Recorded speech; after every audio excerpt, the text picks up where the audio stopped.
what we can talk about and not talk about. As colleagues know, I'm on the Privileges Committee, and the colleagues will be aware that the House has referred the question of whether or not the Prime Minister's answer about the events in Number 10 and the Cabinet Office during lockdown amounted to misleading the House. The House referred that to the Privileges Committee. Just as we would not refer to something which was sub judice, it would be wrong to go into detail about a matter which the House has referred elsewhere for examination.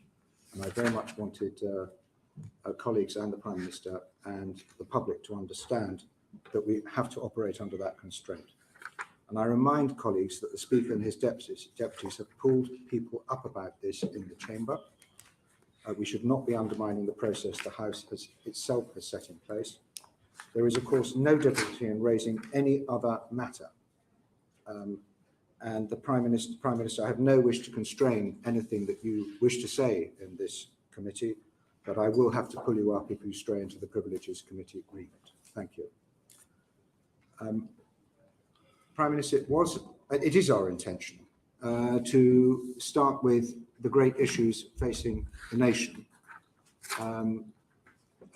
and to move to the question of integrity in politics and related matters towards the end of the session. Unless you wanted to dispose of those matters immediately first.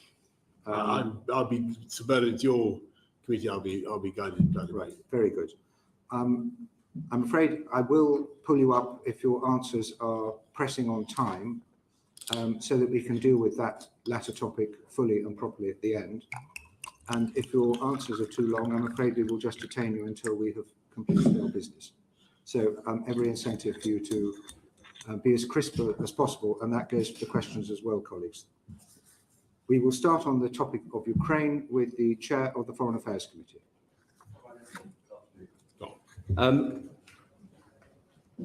The alliance that has been brought together to dissuade Russia from further actions and indeed to push Russia out of Donetsk and Luhansk has clearly got a window of opportunity before the winter starts to bite and the coalition starts to fracture as energy prices in Europe rise and homes across our country start to suffer. Are you able to concentrate on building that alliance at the moment? Yes, and thanks, Tom. If you look at what the UK's done over the last couple of weeks, I think that the efforts of UK diplomacy, UK strategists, security, armed forces have been very considerable, and the G7 outcomes were at the upper end of expectations. NATO certainly, again, probably both exceeded expectations in the level of unity, and virtually every country around the table in NATO determined to help President Zelensky in that window of opportunity that you described. And you're seeing, of course, food prices rise around the world as the ports of Odessa are closed, Mariupol and so on occupied. What are you doing to make sure that the food is getting out from the Black Sea, that such wheat as is available is able to get out? How are you supporting the United Nations? And what are you doing to prepare those states, including the Middle East and, of course, in Africa, who are facing enormous food poverty and the possibility of migration and the pressures that will cause? So, first of all, on the grain that's being held hostage in Odessa, we're working with the UN Secretary General Antonio Guterres, who's leading the negotiations. The Turks are clearly crucial. They hold the waters. What the UK is offering is both demining capabilities, including remote demining capabilities, which we're good at, and the insurance of the vessels that might be used to ferry the grain out through the Bosphorus. We're also, because we're looking at other routes in addition to convoys through the Bosphorus, we're also doing what we can to help smaller packets of grain go through land routes or indeed up the river, Danube, and out that way. And we're spending some money on upgrading the railways to that end. And you're starting to see some growing quantities of grain coming out, not via the Black Sea, but overland and on the rivers. Now we're seeing, as you know, enormous pressure on the weaponry that goes into Ukraine. We're seeing a lot of promises and sadly from many countries fewer deliveries than promised. What are you doing to increase the production and cooperation between armaments companies around Europe and around the United States and Canada to increase the supply? The UK led the way in inaugurating the Ramstein conferences, which have brought countries together to supply weaponry to Ukraine, and the Americans are now very much in the lead on that, and are certainly providing the bulk of what's going in. And we'll be doing more in August as the Copenhagen conferences. I'm sure you know, another military donor conference. There is the supplies continue to go in. The Ukrainians are steadily getting the kind of kit that they need if they're going to expel the Russians from where they are. But it's also very important that they are trained to use the MLRS, the multi-launch rocket systems, effectively, so that very expensive weaponry is put to good use. Now, your Foreign Secretary, forgive me, has explained that victory in Ukraine means taking back every single square inch of Ukrainian soil, including Crimea. What's your view of victory? We can't be more Ukrainian than the Ukrainians. That's for them to decide. President Zelensky has set out his ambitions. It will ultimately be for him to decide what the terms that he wants. But he's been very clear that he would like to return at least to the status quo ante February the 24th. And so what's your view of what victory for us should look like? I think I think the victory for the Ukrainians would be a result that the Ukrainian people feel is the right one. And at the moment, I think I'm right in saying that 90% or more of Ukrainians believe passionately that there should be no deal that involves land for peace, and they want the Russians expelled from every part of the territory that Putin has invaded. Are you confident of holding the NATO agreement together, or rather the European and American agreement together, in making sure that coalition sustains the Ukrainians even when the winter prices start to bite? I think what was notable at Madrid was how anxieties about the friability of the coalition were proved to be unfounded. And that's because the logic of the situation simply demands international unity. There's no other solution. There's no deal on offer. Even if the Ukrainians wanted to do a deal of land for peace, Putin isn't offering any such deal. He still remains utterly maximalist in his objectives. And that's why we have to continue to support Zelensky in the way that we are. And that's accepted around the table. And part of your commitment to sustaining Ukrainian operations and indeed wider British military operations, your increase to 2.5%, given that the various international organisations and indeed our own statistical agencies do not foresee any growth in the UK economy in the coming years. Who are you going to take the money off in order to increase the defence budget? I'm not certain I agree with your premise about the growth of the UK economy in the coming years. I think if you look at both, I'm sure we'll come to this in later sections, but in both the IMF and the OECD see us going back to at or near the top of the growth league. But still I think percentage rather than absolute. Yeah, sure. But the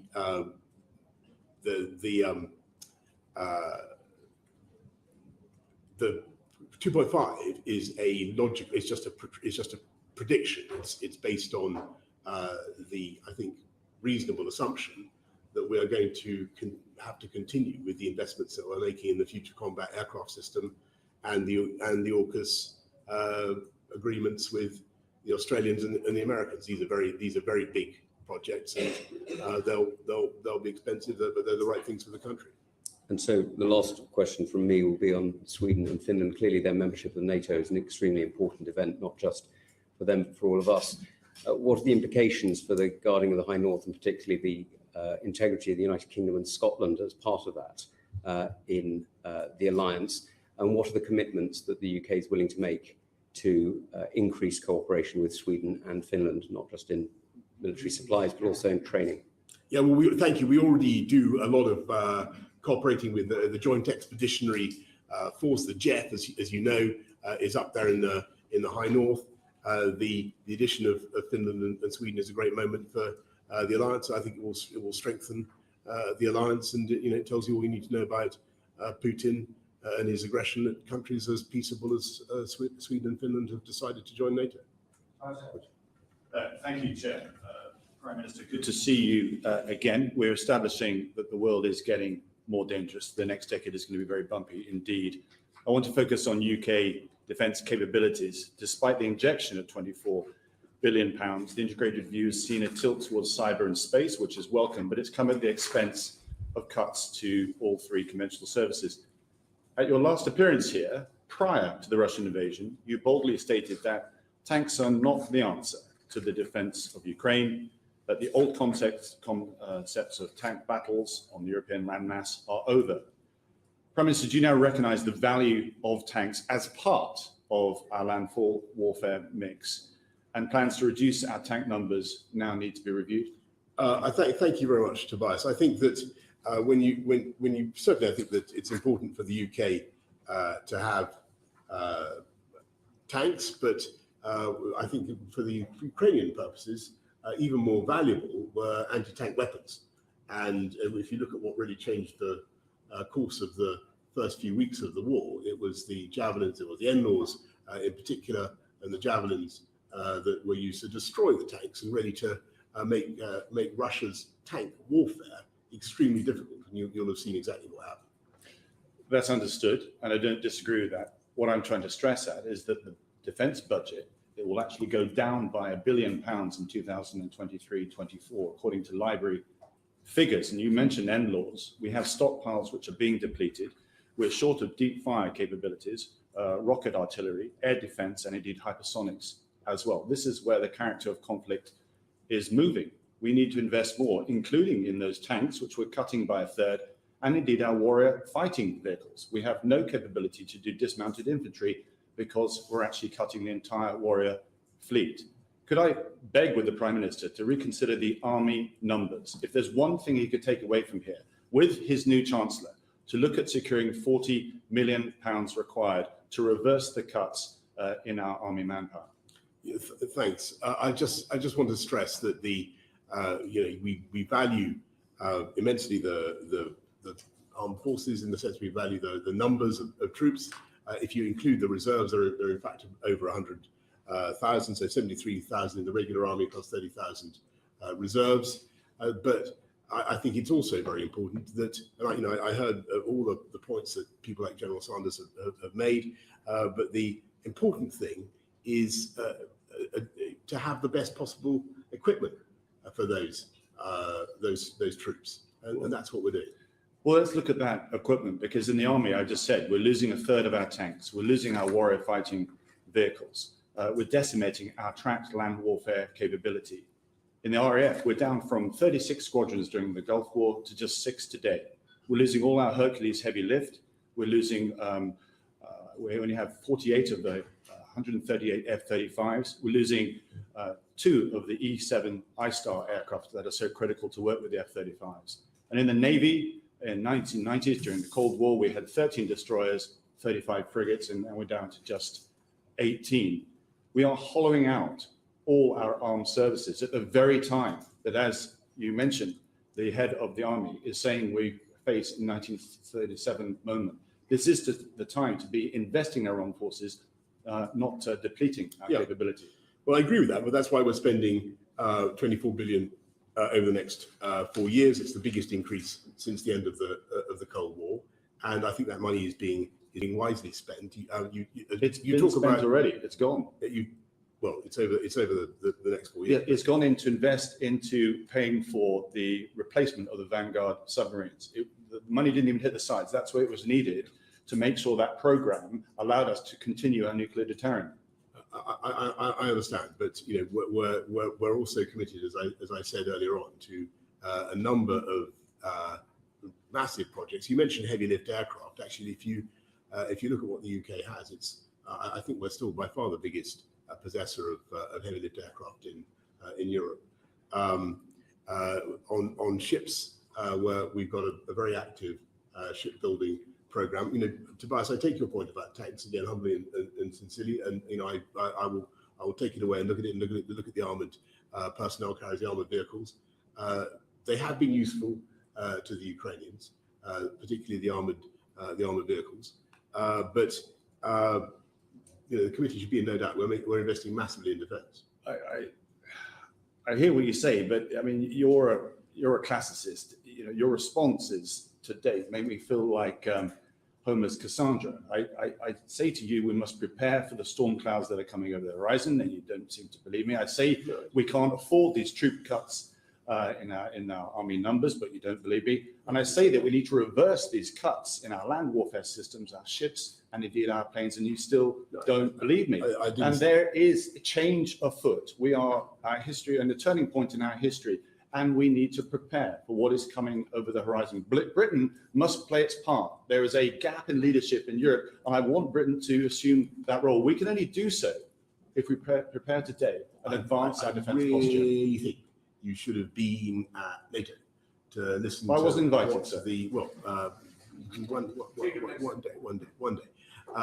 To listen to what the other countries say about the UK contribution and the indispensability of UK armed forces, our contribution to NATO's new force model, the role that we play. We're the second biggest spender in NATO, but a massive contributor to all the joint operations. And I think Jens Stoltenberg, the Secretary General, would testify that. And when you say, I don't believe that's not true, I do understand the need for more spending on defence. It has to be balanced against other priorities, and it is going up. Then reverse those troop numbers. Okay. Can I just press one matter related to this? We have given away our training stocks of NLAW, of MLRS, and other munitions to the Ukrainians. What are we doing to galvanise the supply chain back to a wartime capability that will provide resilience of stocks? Because at the moment we simply can't replace those stocks. Well, thank you. But actually, if you look at what's happening in Belfast, they are making a lot of endless. They're not replacing as fast as we're giving them away. That is a fact. That is true. They take a while to make, but we're replacing them. But I mean, this goes to the heart of the integrated review, which was very good on analysis and requirement, but there are only 2 pages on the implementation. What are we going to do to make sure that we implement the defence integrated review so that we actually have the capability ready when we need it? Because at the moment we don't. We're supplying a huge amount of capability. I accept the view that we need to modernise and do more, and more NLAWs are certainly rolling off the production line at Tales. I think it's Tales in Belfast. Is it time to quickly? Is it time to review aspects of the integrated review? I think the integrated review has stood the test of time well. And, We're going to move on. And I'm happy to take it up later. Angus McNeill. Thank you very much, Mr. Chairman. Prime Minister, about 4 years ago just now, I was comparing your predecessor to Gloria Gaynor, because she will survive. And at that very moment, there was perhaps a young Lochadvar type making his resignation statement in the House of Commons at that moment. Can you remember who that was? Mr. McNeill, you have to. It was yourself, Prime Minister. I was just checking that you're a bit of a trendsetter in that regard. Yes. But it seems from the rumours I'm hearing from Conservative MPs that you're beyond Gloria Gaynor. You're more the Paul Young, and you want to tear the Playhouse down. And the warning they're getting is, if it's a sure destruction of the Prime Minister, you might make it mutual. You might call a general election of a cull of Tory MPs, something, of course, that'd be very welcome in many sides. But the point of clarification and disagreement that some of us have had in light of powers being taken away from the Fixed End Parliament Act, do you need the permission of the Queen, or do you just need to inform the Queen to hold an election?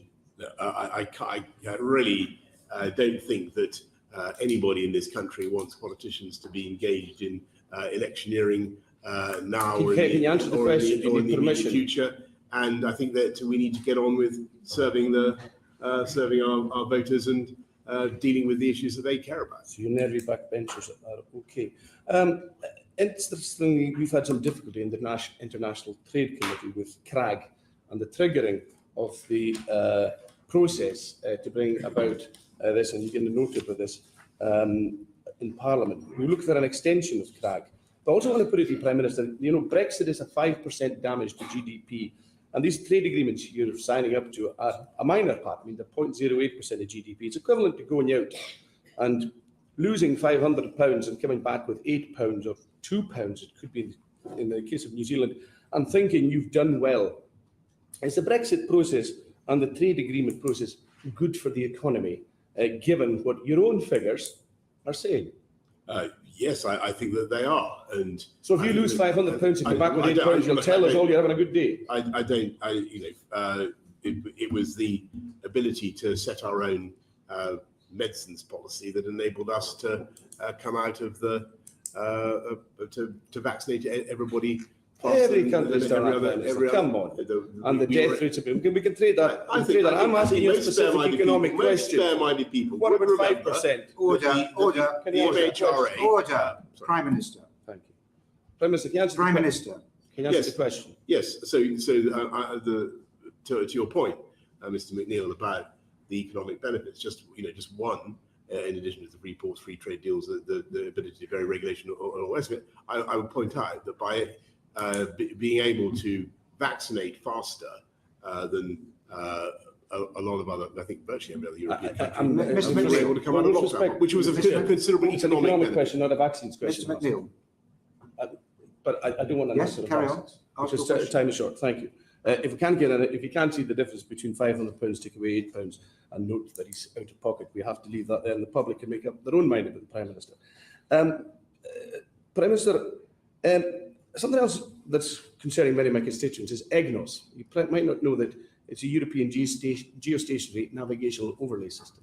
It's a 3D system for aircraft in the air. The UK is only G20 country without such a facility. It's affecting the training of pilots as well. Will you get the UK back into EGNOS quickly, or have an equivalent 3G navigation system there in place soon? It's required. Well, thank you. That is a very interesting suggestion. I'll happily look at that. We do have a pioneering low Earth orbit system of satellites called OneWeb, as I'm sure you know. But yeah, it's of no use to aircraft at the moment. I don't know whether that's of any use. No. I will look at EGNOS. Perhaps you'll write to us on that matter. Yeah, thank you. Prime Minister, you're a fan of the imperial system. You want to have imperial measures. Well, I think people, if people want to have them, I don't think that. And how easy is the system? I mean, how many ounces are in a pound? No, I'm not going to. I'm afraid I was brought up in that. So you don't know how many ounces are in a pound? The basics of the imperial system. I think there are 16 ounces. Mr. McNeill, we can't hear either of you what you're saying. 16 ounces to a pound. 16 ounces. 16 ounces to a pound. I would tax you with pounds in a spoon. But I've got to make a confession. I was educated all over the place, and I can do metric as well. So the Prime Minister of the UK is more adept to the metric system. Excellent. I can tell you what I think of my weight in stone. How about that? Okay, thank you very much.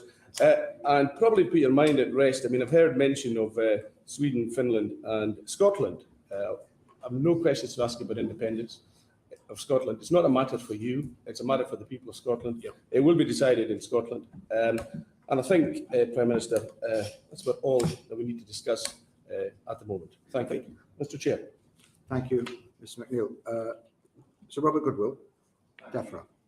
I'd like to bring us back to the topic of food security, both globally and nationally. I mean, globally, it's a matter of whether people eat or starve. Nationally, it's having a major impact on the cost of living crisis.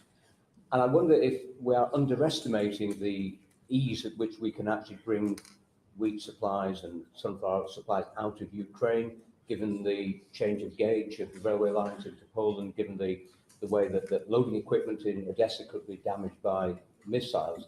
Is it really only realistic possibility if there were a ceasefire, and as long as conflict's going on, is there really a possibility we can get those supplies out? Well, so what's happening is that the monthly consignments of grain out of Odessa are starting to go up.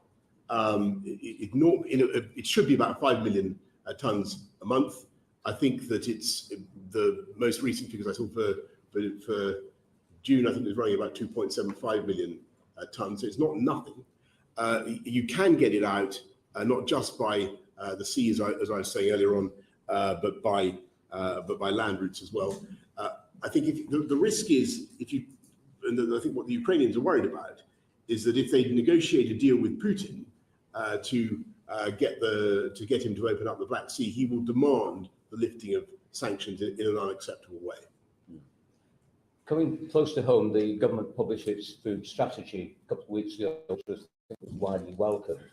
One aspect of that was having more food from our own resources. We're self-sufficient in liquid milk, but about 75% of the food that we can produce here, climatically, is produced here.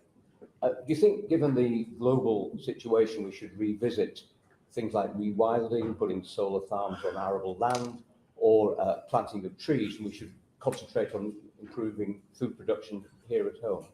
I share that enthusiasm, and the food strategy that we launched a few weeks ago certainly puts our own domestic production at the heart of what we're trying to do. We have, I think, 74% self-sufficiency, but there's a massive opportunity. It affects our balance of trade. Personally, I would like to see many more solar panels on roofs than in what could be otherwise productive fields, and I think we need to think about sometimes about the fiscal incentives that we offer. Thank you. And finally, one of the key inputs into agriculture in our country is nitrogen fertiliser. We have one plant now operating at Billingham. The plant at Ince in Cheshire has been closed, and I think the owners are looking for buyers. Is the government aware of what it can do to try and get that plant operational again? Is there any assistance that might be available to possible buyers? Because we'll be once again reliant on imports of a product which internationally is in very short supply. Yeah, so thank you. Look, this is a massive issue for farmers. We're not sufficiently self-reliant in fertiliser. We've had the fertiliser roundtable recently and tried to see what we can do to help, trying to get alternatives, but clearly that's doesn't always work, not as effective.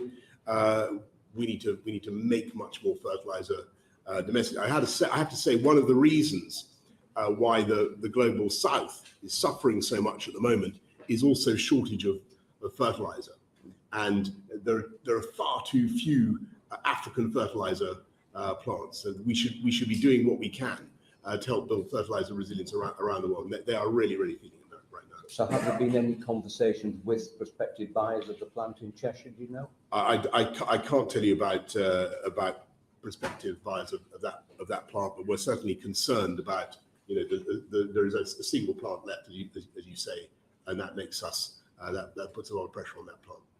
Thank you very much. Mr. Elwood, you wanted to catch my eye very briefly for a one-liner? On the Ukraine grain, we recognise, thank you, Chair, we recognise the importance of getting grain out of Ukraine. It's ground zero when it comes to feeding not just Europe, but also Africa. Could I invite the Prime Minister? I think there's an opportunity for British leadership to take this to the UN General Assembly. It's something I've raised with you before, sir. Yes. And to see whether we can get those 2/3 votes to turn the port into humanitarian safe haven that will then allow or facilitate the starting point of getting that grain out in those ships. It's the ships that we need to get out. That's the scale of exports that are required if we're to affect the cost of the crisis here. Prime Minister, that was a long one. So thank you. I don't disagree at all. The question is could you get the Russians to do it? And sadly, as you know, Tobias, even in the UN General Assembly, although we got a great vote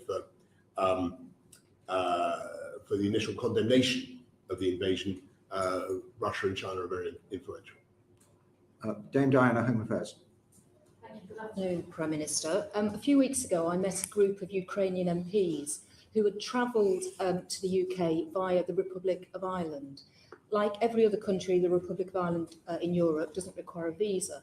They then travelled up through the common travel area. They didn't have anything checked. And they were raising with me whether it was a sensible decision to allow such a bureaucratic visa system for Ukrainians fleeing Ukraine. Was a sensible use of resources and, as we know, has compromised the capacity of the Home Office. What do you say to that? I hear you loud and clear, Diana. I think that the argument that's been put to me is two things. First of all, we've got to be careful that we are able to screen people properly. But these people coming up through the common travel area, there's no screening. I accept that, and I accept the limitations of screening. But on the other hand, you've got to look at what we've done so far. 135,000 visas have been issued, and I think that the record is getting better and better. The UK is hosting a lot of Ukrainians, and I think we should be very proud of that. So perhaps I'll come on to the problems with the Home Office, which, as I've just alluded to, the capacity issues of the Home Office when they designed a whole new visa system. Why is it that British people are waiting so long to get their passports when we all knew there was going to be a surge in passport applications after COVID, with people wanting to travel, have family holidays, get married abroad, all of those things? Why is it that we've ended up with people waiting so long and having to spend so much time and money to get a passport? Well, it is very frustrating, and I share everybody's frustration. I think the answer is that the demand has been very big because people are very keen to go on holiday. We've rushed people into the passport office. So why are you having to do that? And the numbers are starting to improve. I think from memory, 91% get their passport within 4 to 6 weeks. Well, the standard that the Home Office is supposed to operate on is 3 weeks. It's now 10 weeks. When will it go back down to 3 weeks? Well, I don't know when it goes back down to 3 weeks, but I think what I have in my head is that 91% get their passport within 4 to 6 weeks. And I'd urge everybody who's thinking of going away, 4 to 6 weeks from now, and hasn't got a passport, to get a passport. Okay, so the bread and butter issues just aren't being looked at by the Home Office and dealt with in a very good way. Can I just ask you, why is it your government has now got a backlog of 89,000 asylum claims that they haven't decided? Why has that happened? Well, the UK has historically had very large numbers of asylum claims, and I seem to remember that there were many thousands of asylum claims left undecided when the last Labour government left office. No, Prime Minister, the asylum claims in this country have remained fairly steady in the last few years. So your Home Office has built up a backlog of nearly 90,000 claims they've not decided. So can I just ask you then, why is your government so bad at actually sending back failed asylum seekers? In 2010, we sent back 10,663. Last year, we sent back 806 failed asylum seekers. Why? I don't think that it's the fault of the officials. I think they do their level best. I don't think it's that they're so bad. I think it's that our brilliant legal profession is so good at finding reasons why they should not be returned. That's your answer. It's not to do with the fact you haven't been able to enter into agreements with other countries. You haven't got a replacement for the Dublin agreement. My impression is that, and certainly if you look at what happened with the Dublin agreement, that broke down across the board, and returns agreements have been extremely hard to. Well, let's just put it this way: that you sent back 20 people who came across in small boats across the Channel last year, 20, and there were 28,000 that came. Can I just ask you, do you expect the cuts to civil servants that you're talking about, the 20, 30 or 40% cuts, will that help the Home Office get to grips with some of these problems or make it worse? I think that certainly what you need to, so when you talk about the asylum seekers crossing the Channel illegally and in very frail vessels. No, your cuts. The way to fix that is not just by having more civil servants. I think it is to have a proper deterrent for the people travelling, and to reduce the numbers of people who are being made to risk their lives. Okay, just my final question, if I may. Could you just confirm, and I just appreciate a yes or a no, that you met with the former KGB officer Alexander Lebedev when you were Foreign Secretary without officials on the 28th of April 2018? Well, I'd have to check, but. Are you having a lapse of memory again? No, but that sounds. But if you're asking me a very specific question about a very specific date, and I'd have to get back. I certainly have met the gentleman in question, who used to be the proprietor of the London Evening Standard, when I was Mayor of London. So I certainly not going to deny having met Alexander Lebedev. I certainly have. As far as I remember, he used to own the London Evening Yes, Standard. but with officials, when you were Foreign Secretary, did you meet with officials or without officials? I've certainly met him without officials, Right. and as I say, he's a Perhaps you could write to us. with the proprietor of a Perhaps you newspaper. could write to us with a specific Very answer. happy to Specific answer to that very specific question. Yes. Meg Hillier. Prime Minister, I mean, you said you met without officials. Was that presumably was when you were Mayor of London? When you were Foreign Secretary, did you meet Alexander Lebedev? I think I without probably officials. did, Probably did. as I said, I would need to check. You used to regularly meeting him. I mean, is it probably because you meet him often, or probably because you can't remember? I've met him on a very few occasions. As Foreign Secretary. On the occasion you're mentioning, if that was when I was Foreign Secretary, then yes. Without officials. Yes, I mean, that makes sense. Did you report Yes. to your officials that you had met him? I think I did mention it. Yes. And where did you meet him? I met him in Italy, as it happens, but I really, I forget.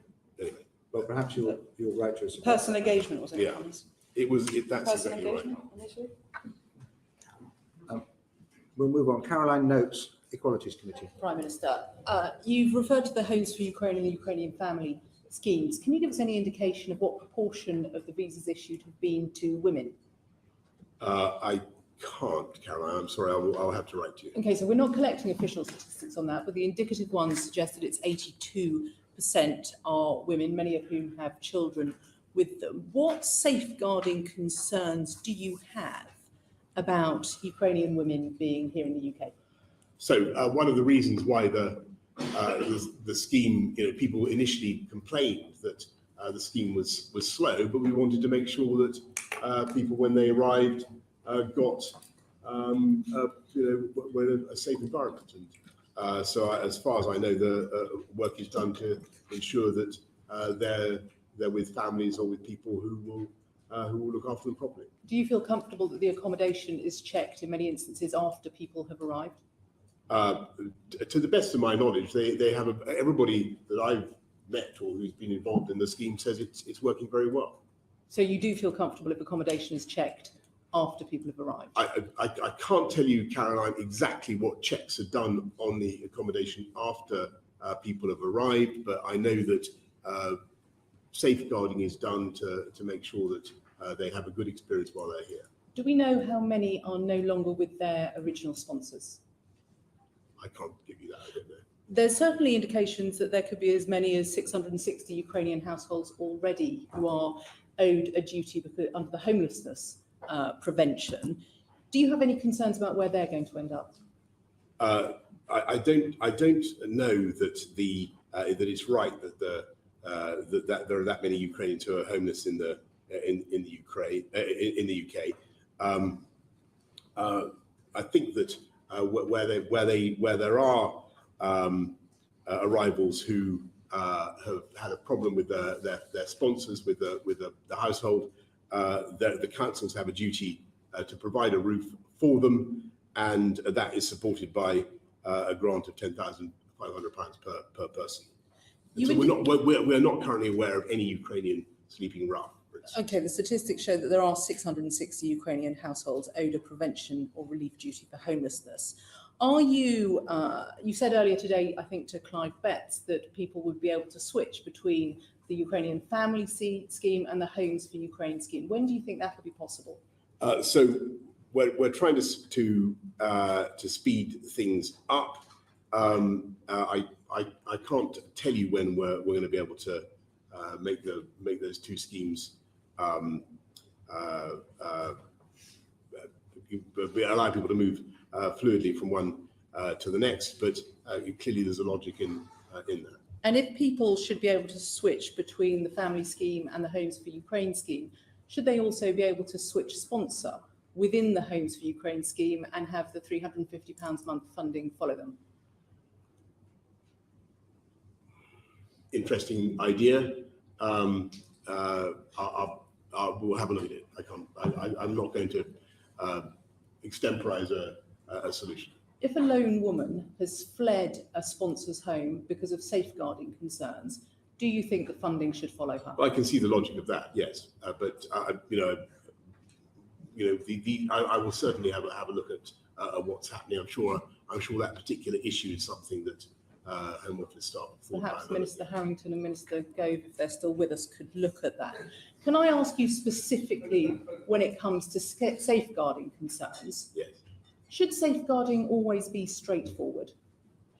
Well, of course.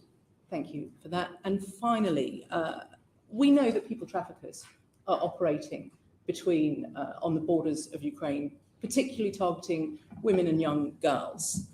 Do you have any concerns that Ukrainian women are going to turn up on the beaches of Dover, trafficked here in small boats? And if that happens, what should we do to help them? Well, to the best of my knowledge, that is not happening at the moment. We have safe and legal routes, several safe and legal routes for Ukrainians right now.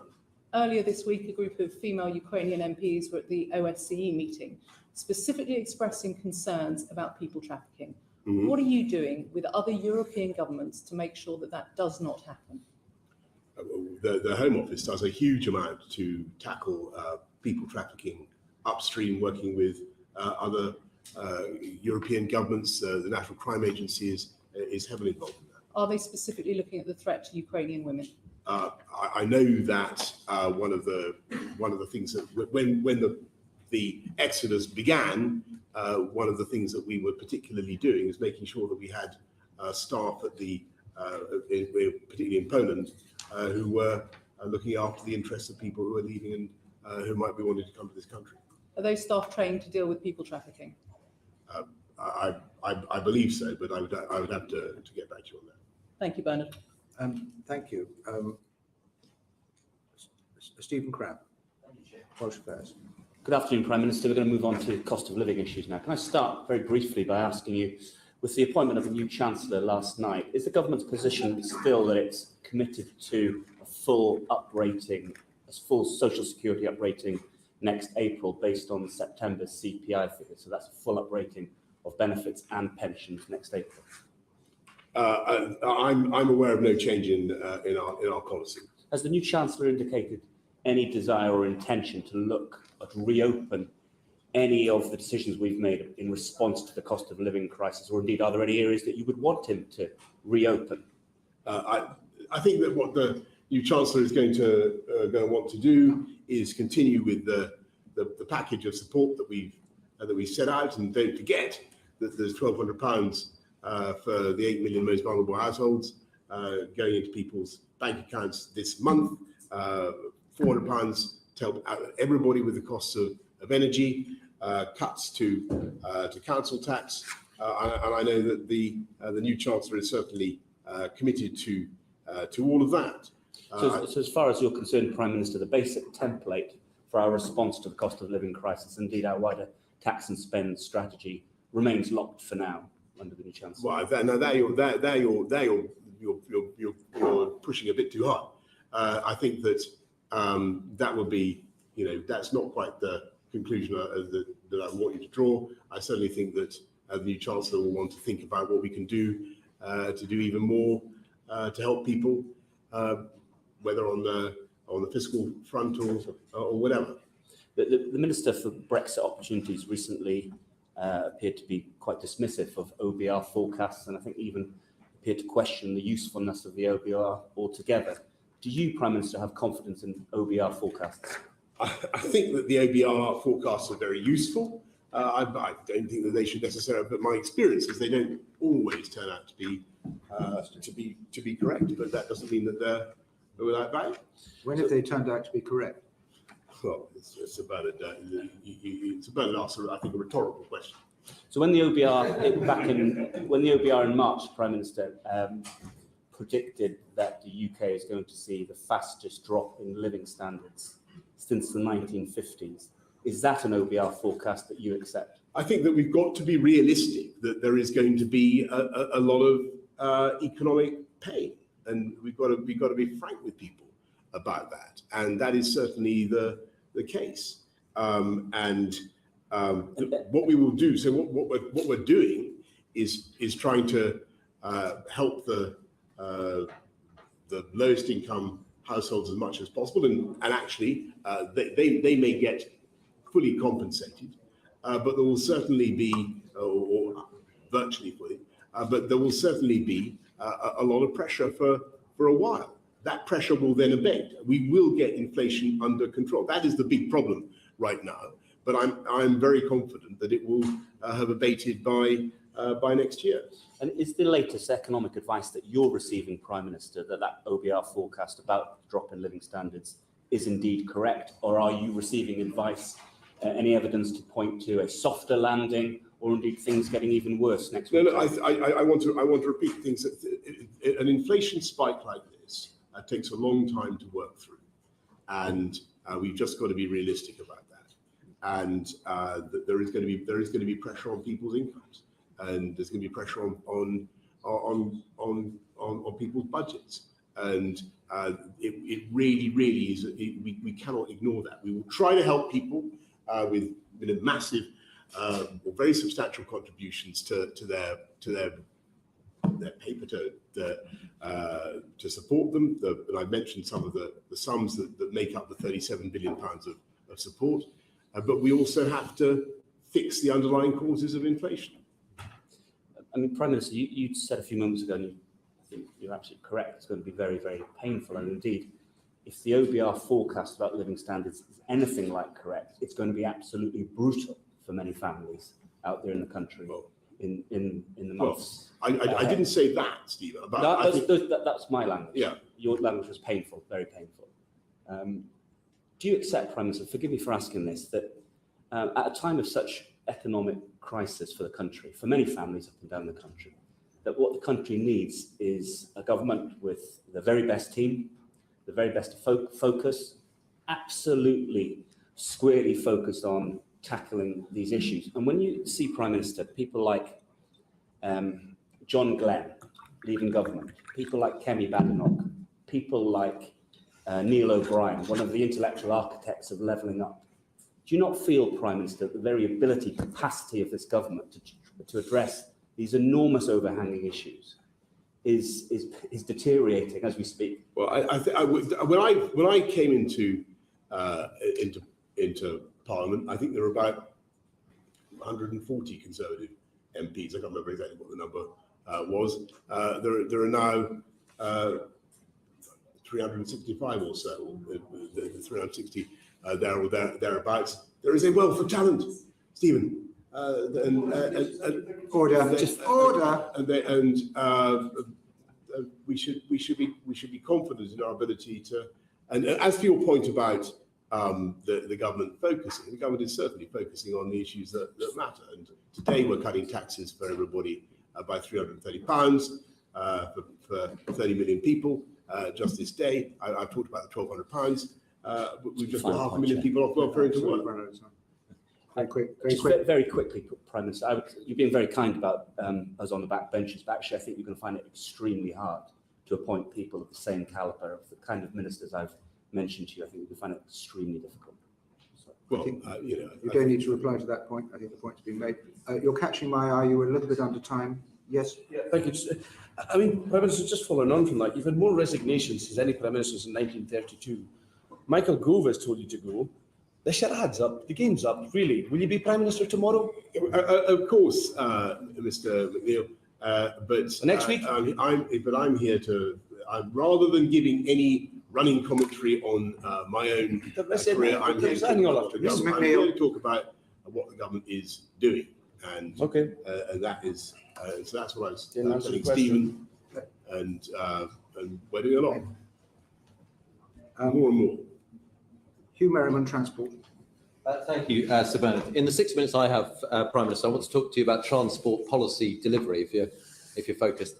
I want to talk about rail, air, and also road. Starting with rail, do you have all of the policy and legal interventions and levers that you need to end this rail strike? Thanks very much, Hugh.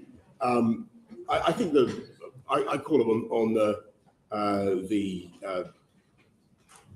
union barons and the railway companies to sort this out. I think that they should be able to do it, and I think that yes, we probably do need a few more tools to specifically, help speed. what I think that you could have minimum service levels, you could have ballot thresholds, and as you know, we're bringing in. I think we've already brought in the provision for agency workers where that's necessary. Now, that's not going to fix problems like train drivers. You're not going to get agency workers to drive a train, but the argument I would make is that you need to modernise. So let me just again focus on the levers, because I think under the Conservative manifesto there was a line that said only the Conservatives could get Brexit done, a few more things, and stop passengers being held hostage by the unions. But in fact, and that was with the introduction of that policy of minimum service levels. Yet that hasn't been introduced, and people are being held hostage, which might be your view. So why did you not bring, with an 80-seat majority, that legislation through before the strike started? That is a very good question. And the answer is? And the answer is we should have done it. And the trouble was we had a lot of COVID stuff to deal with, and I'm afraid it got pushed to the right. I thought you might say that, but there have been other things we've been able to do, notwithstanding COVID. Okay, let me move on to airports. So massive disruption in the airports, people having their holidays cancelled at the last minute. Why wasn't more done to stop airlines putting more flights in place than that we knew their staff could, that they had the bandwidth of staff to deal with? Well, the airlines should not be abusing passengers in the way that that they have been, and I think that there should be greater protections. But I think But again, this is all there should be. My question is why hasn't there been? Because basically we were trying to get any airlines flying at all. I mean, Diana has asked a very good question about passports. Where we're putting huge numbers of people trying to speed up the delivery of passports. We had a situation in which no airlines were moving at all. We had to put 8 billion, as you remember, Hugh, into supporting the airline industry. Indeed, but Gatwick, for example, has controlled the number of flights that will be able to fly out during July and August, because they can see the airlines are trying to fly at 2018 levels. So they could see the number of staff coming on. So they've taken action. Other airports haven't necessarily. The regulator, the Civil Aviation Authority, doesn't have the power up front to implement these types of policies. Shouldn't it have that power? I'm willing to be persuaded that it should.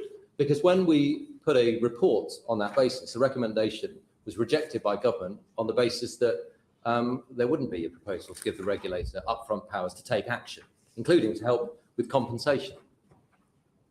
Well, Hugh, but perhaps we can push them a bit more on that. I'm going to have to look into what more powers we might need to take to get the airlines to pay responsibility towards their passengers. But I think the experience of the public has been pretty wretched at the moment, and for all sorts of reasons, and they need to do much better. Okay, and turning to another area of policy, which perhaps needs to change.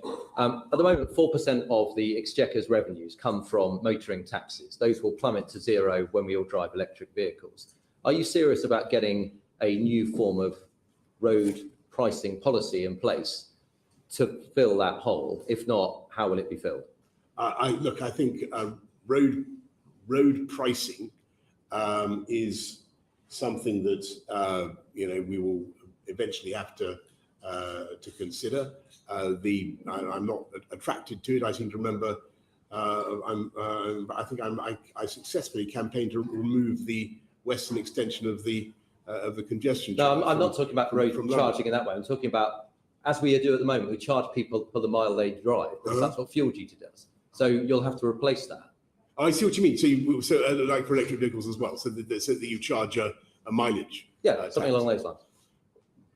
It is certainly the case that we will need a substitute for fuel duty. And this, Bernard, comes back to my point about policy delivery, because this is imminent. We're introducing electric cars. Bernard, can I say this, if you don't mind?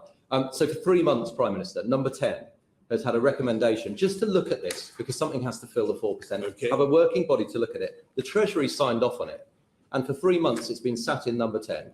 1 week I'm told somebody's signed off on it, and the next week someone else has looked at it and actually has stopped it, and it's stuck.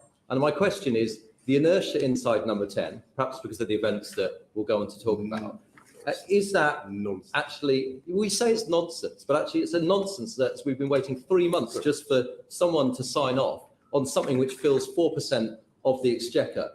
That is the nonsense. Well, do you not agree something should be done? Or if you can't do it, do you think that perhaps someone else could come in and run it properly? Yeah, well, so this number 10 actually was the first government in Europe to set a timetable for moving away from hydrocarbon, from internal combustion engine cars by 2030. Yeah, I know exactly, and that's why Prime Minister, you should follow through on the consequences of it. We've been looking at blistering speed. We will certainly look at we're looking at all fiscal proposals to replace fuel duty, and I'm happy to come back. You're not. You're actually currently sitting on all proposals. I cannot believe that the Treasury is showing the slightest hesitation or reluctance to find a new way of.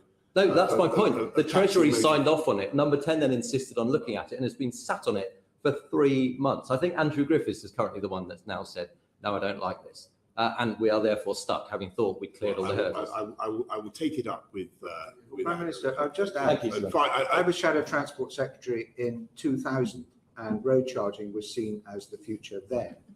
Successive governments have dodged it, but why is your government dodging it when you're already abandoning the revenue stream from hydrocarbons? So Bernard, why do you think we necessarily are? We've got to find a way of filling the gap left by.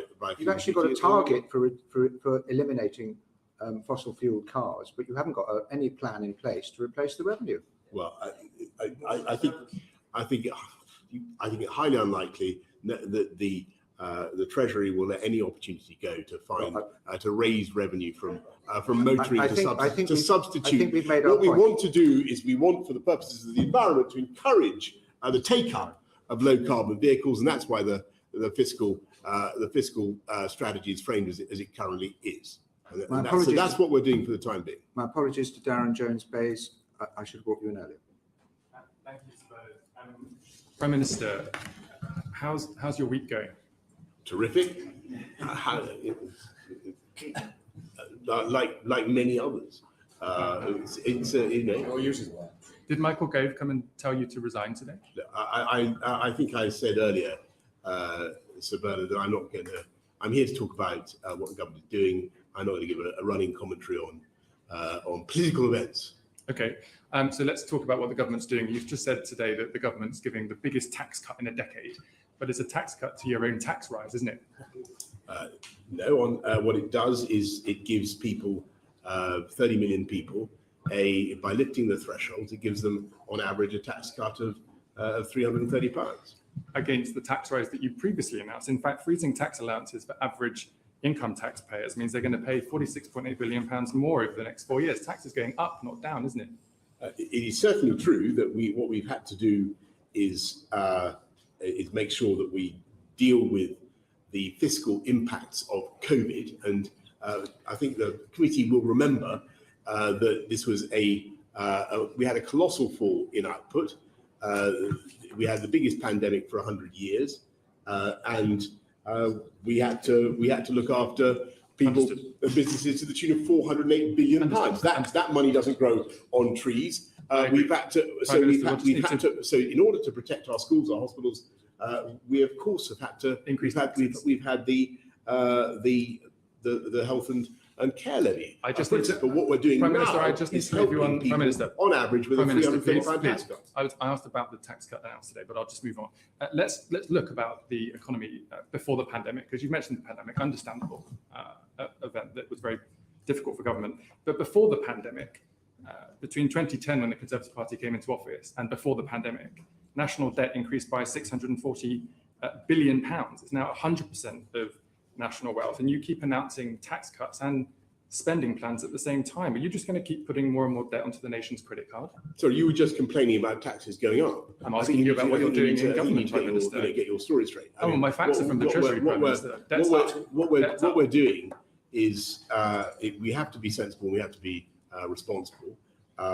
We're making sure that we manage the public finances in a prudent way. But I think that there will be scope for further tax cuts in due time. Maybe imminently, perhaps. Can Can I just move on? Prime Time. Minister, can I just move on to economic growth? You said yesterday you welcomed your new Chancellor, Nadine Zahawi, Yes.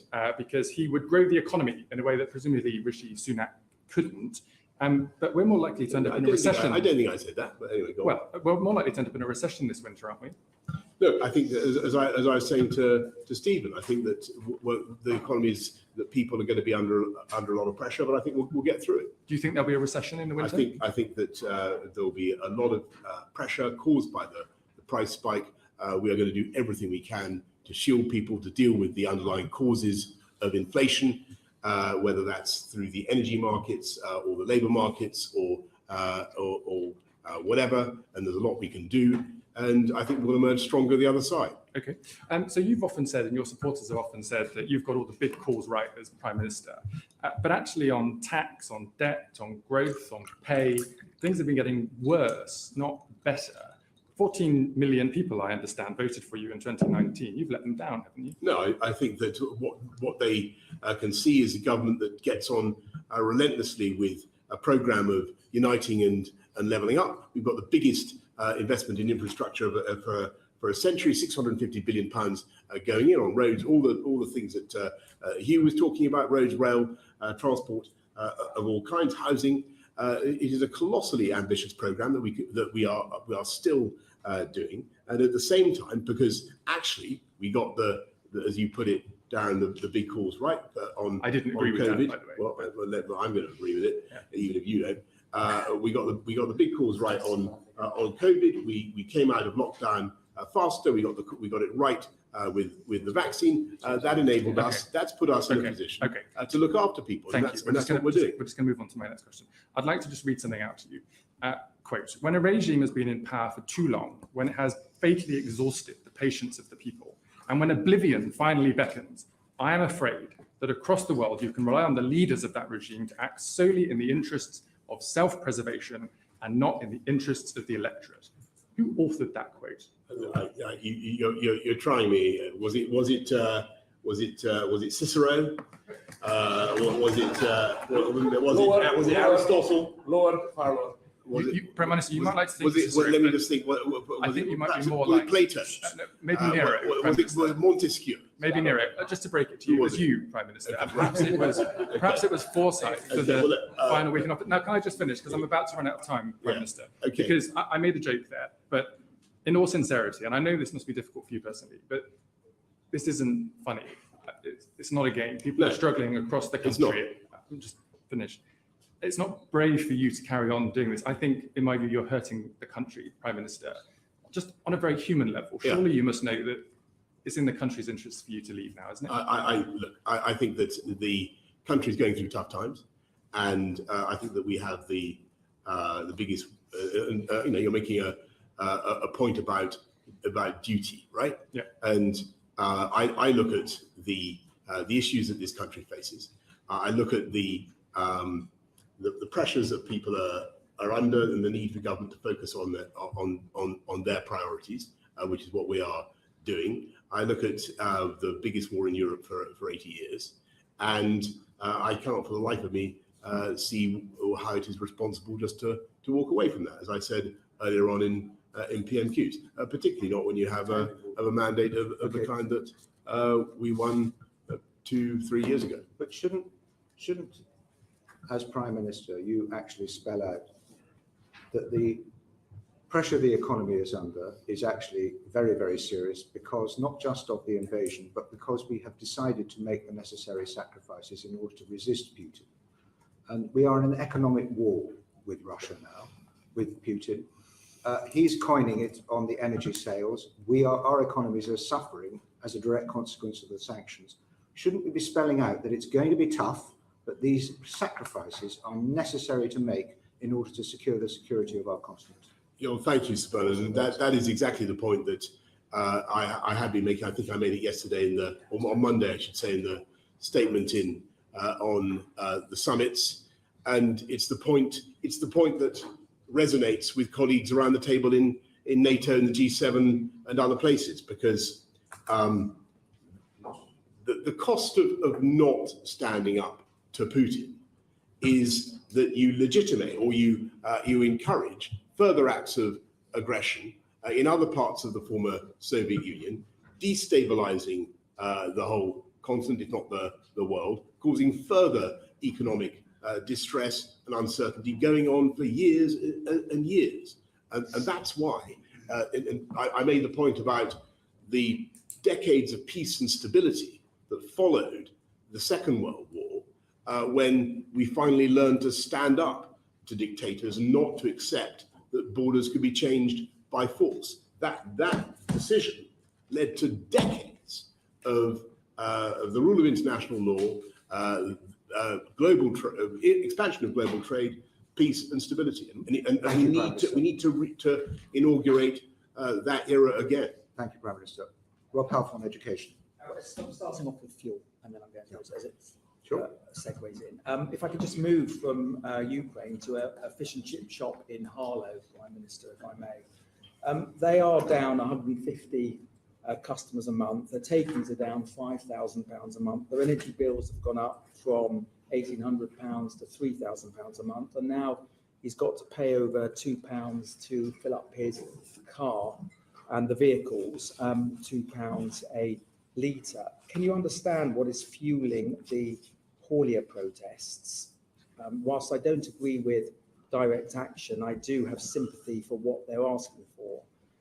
And is it not the case that the 5p fuel duty cut, whilst welcome, was swallowed up, and that actually this is unsustainable, and that you need to slash either fuel duty or VAT, but also to look at introduce a pump watch monitor? Yeah. Because just finally, we know that since the 14th of June, the wholesale price for diesel fell by 7.2 per litre, but filling up costs increased by 8.1p. For petrol, the wholesale price dropped by 14.9p, but the pump price rocketed by 17.4p. So motorists, everywhere you look at it, they're being fleeced by the government and they're being fleeced by the oil companies. So what are you going to do it? Because if you don't do something, there is going to be a Canada-style Paulia protest around the Palace of Westminster. I have no doubt that this is going to spread. Yeah, well, look, Robert, thank you. And you've been campaigning on this for years and years, and I listened to you very attentively. As you say, we have cut fuel duty by 5p for a litre. It's only about 100 quid a year. I appreciate that that's not much for people, and it's being swallowed up by what's happening on the forecourts. So we are doing Grant is, I believe, doing a pump watch scheme to ensure that cuts that we are putting in do get passed on. But clearly, the pressure is there, and I hear you loud and clear. I think before Angus leaves, one of the benefits of Brexit is you can cut VAT on fuel. I should have pointed that out. But do you recognise you need to slash it? You need to literally cut it by a significant amount, because this is unsustainable. It's hurting our frontline services, it's hitting our bus services, hitting transportation, and it's hurting our businesses as well. I hear you loud and clear. So we have a new chancellor. We will see where we get to on that. But I hear you loud and clear. Okay. If I can move to education, I was distressed about the closure of schools, and I thought it was a huge mistake that they were closed for most pupils during COVID. During COVID, I thought it was a huge mistake, something acknowledged by the previous Education Secretary, now Chancellor. We now know that there are 124,000 so-called ghost children who have not yet returned to school. Persistent absence has gone up from 1.6 million to 1.7 million. What is the government doing to get these kids back into school? And will you look at rolling out a programme of 2,000 school attendance mentors, not necessarily new employees, but school employees, existing local authorities employees and charity employees, to work with the families to get these children back into school? And you could use existing money from the Supporting Families Fund, the £80 million from the Supporting Families Fund, in order to do so. So, first of all, I agree with your overall premise that it was awful that schools had to close. We didn't want to do it. We tried to keep it for as short a period as possible. We're trying to get kids back into school as much as we can. One of the things we're spending about £5 billion on school on catch up, but one of the things that I think is important, and I believe in very strongly, is trying to give kids one-on-one or one-on-two, one-on-three the opportunity of tuition, which they might not otherwise have. But those are the children in school. So we need to get, I'm talking about the ones who are not in school. 1.7 million persistent absence, 100,000 children who disappeared off the, 124,000 children who disappeared off the school rolls, the so-called ghost children. Yeah, Robert, we will do everything we can to get these children back into school, and what we're doing is putting another £5 billion, or putting £5 billion into education recovery. So there's a lot for tutoring, but also direct targeting for those most in need, so that a £2 billion fund, which should help schools to get those ghost children back. But this is something that I'm afraid is going to require a joined up effort. It requires councils, it requires a lot of bodies to come together to get those children back into school. Children's Commissioner said that she wants all the kids back by September. I just think the priority for education should be to, the education department should be to get these children back into school. It's just wrong that so many children are missing school and not yet returned. They have faced safeguarding pressures, damage their mental health, lifetime, trying to join in county line gangs. And I would urge you to look at the Supporting Families Fund, as I mentioned, the £80 million. Just very finally, I brought through a bill in a 10-minute rule bill called the National School Infrastructure Bill, which would treat schools the same as other national infrastructure to stop schools closing again. And that if, God forbid, there was another wave of COVID and the government decided to make a decision to close schools, that the Children's Commissioner would have a veto, and that Parliament would make an individual decision on school closures every 6 weeks. What's the question? Do you support that concept of making schools part of national? Rob, I'm very happy to look at it, and I understand where you're coming from. I think that it's clear from the data I'm seeing that the damage to kids' education, particularly for the done by the lockdown, continues, and it's disappointing to see the literacy and numeracy stats. We need to do better, and there's no question in my mind that's been partly caused by the closures. Right, we're going to move on to integrity in politics. We are bound to overrun somewhat because we have to do this subject justice. So I hope, Prime Minister, you'll be able to stay until we've finished. Rob Halfon, Justice. Sorry, Bob Neal, Justice. How important is the truth to you, Prime Minister? Very important, Bob. And accuracy of language and statement? Also. Very important. Very, very important. And do you expect those standards from those who work for you in Downing Street, either as spokespeople or those who brief ministers to speak on behalf of the government? Yes. Can you help me about this? The story concerning the Honourable Member for Tamworth broke on the morning, late evening of the 29th, morning of the Thursday, the 30th. In the course of subsequent days, a number of statements were made by spokesman on your behalf, in which it was said in terms that you had not been aware of any specific allegations. That's correct. Yes, and that was not right. And just so the committee understands what I was doing. So on the Friday, when the allegations were put to me in detail, and the fact that a complaint had been made, I was mainly engaged in talking to a witness and removing the whip from the member in question. That's what I. Okay. Well, perhaps I can come to that. What we should have done at the same time, I then left the building. But what we should have done is gone over all the interactions between government, me, and the member for Tamworth, and got a full timeline, and I'm afraid we didn't. And that's in retrospect. And I should have done that, but as a result, some things were said that weren't right. As soon as I was aware of the discrepancy, we took steps. Can you just tell me about? Okay. Well, what we do know is that on the 5th of July, Lord MacDonald of Salford, who was the permanent secretary, other secretary at the Foreign Office, said this: that the line that had been put out was not accurate. We should now accept. Said this in a letter to the Parliamentary Commission for Standards. Mr. Johnson was briefed in person about the initiation and outcome of the investigation. There was a formal complaint. I'm sure you've seen Lord MacDonald's letter now. Great. Do you accept the content, the accuracy of the content of Lord MacDonald's letter? And so that's entirely right. Correct. So if I could just you accept what Lord MacDonald says. I wouldn't want to say that I accept absolutely everything he says, because but what I can certainly tell you is that I don't have it before me. What I can certainly tell you is that there was a complaint. Yes, and you were told the member for Tamworth in 2019. Yes, late 2019. And that complaint was upheld. Yes. The matter was resolved within the Foreign Office. It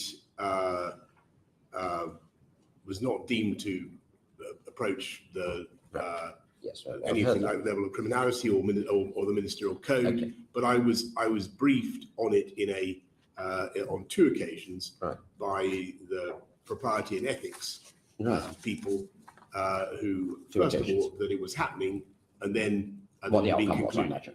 And on both occasions, what I had was an extremely short oral account, of which there was on Friday there was no record of that in number 10. It didn't stick in your mind then? There's no written record of that. Forgive me. It isn't common for a serving Minister of the Crown to be subject to an allegation of sexual impropriety, is it?